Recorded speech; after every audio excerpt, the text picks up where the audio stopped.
Après l'affaire que je vais te raconter, je peux te dire que tu vas mettre un petit bout de temps avant de retourner chez le boucher. Béranger travaille dans une...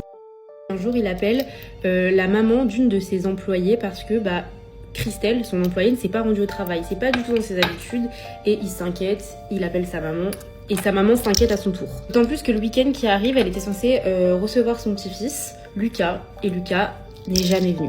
C'était pas du tout dans les habitudes de Christelle de pas prévenir sa mère, surtout si elle avait un imprévu, donc là elle va immédiatement chez les flics. Bien sûr, les flics trouvent que c'est trop tôt pour porter plainte, donc malheureusement la pauvre maman ne peut rien faire.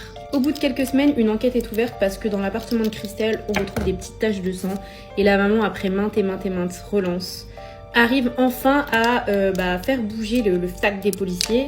Donc une enquête est menée. Et très rapidement, Béranger est soupçonné. Parce que oui, ce que j'ai oublié de vous dire, c'est que c'est pas simplement le patron de Christelle, c'était aussi son amant. Béranger, c'était un homme marié et Christelle était seule avec Lucas. Elle entretenait une liaison avec Béranger. Elle savait pas que cette liaison allait lui coûter la vie. Au début, Béranger nie tout en bloc et face à toutes les preuves qu'on a réussi à récolter, il n'a pas d'autre choix que de parler, quoi. Il y avait pas mal de preuves contre lui. Et là, il commence à raconter, la première chose qu'il dit, c'est « Vous retrouverez jamais les corps ». Comment ça? Il raconte qu'un jour, il s'est rendu chez Christelle, elle a commencé à l'embrouiller, il en a eu marre et il l'a étranglée. À ce moment-là, Lucas est arrivé dans le salon pour voir ce qui se passait et il s'est fait étrangler à son tour par Béranger. Ça, c'est ce que raconte Béranger, hein. Il dit que c'est parti d'une simple embrouille, mais en réalité, ce qu'on découvre, c'est que Christelle était enceinte, lui était marié, il voulait pas de problème, je pense, donc il a préféré se débarrasser de tout ça. Enfin bref, comment on peut être un lâche comme ça et un psychopathe? C'est pas le pire, attendez la suite.